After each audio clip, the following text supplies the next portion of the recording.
दृश्य कैमरा धीरे धीरे झूम इन करके मैदान की ओर। हर्ट नैरेटर कंठ। एक शांत सुबह दो दोस्त लालू और टुकटुकी मैदान में खेलने आए हैं। दृश्य दो बिल्लियां आमने सामने खड़ी हैं, पैरों की उकेर और आगे के पंजों को उठाता है। हर लालू पीला बिल्ली। टुक टुक, आज मैं तुम्हें हरा कर दिखाऊंगा। टुक टुक सफेद धूसर बिल्ली। हुँ, बातें नहीं लालू, खेल में दिखाओ कि किसमें कितना दम है। दृश्य दोनों पंजों से एक दूसरे को हल्के से धकेल रहे हैं, मानो मजाक में लड़ रहे हैं। दरअसल उनका खेल असल में युद्ध नहीं है, प्यार और दोस्ती की एक मजेदार कहानी है। दृश्य दो बिल्लियां रुककर हंसती हैं, एक दूसरे को प्यार से नाक रगड़ती हैं।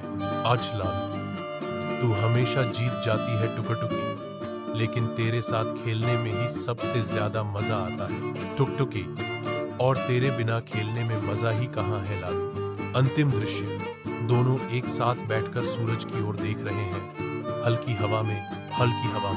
Horror narrator. दोस्ती जैसा खेल और कहीं नहीं है, और लालू टुकटुक की तरह दोस्त हों तो हर दिन उत्सव होता है। ई अंत में हल्का संगीत बजता है, स्क्रीन पर लिखा आता है, दोस्ती का मतलब ही आनंद है, और आनंद का मतलब है खेल।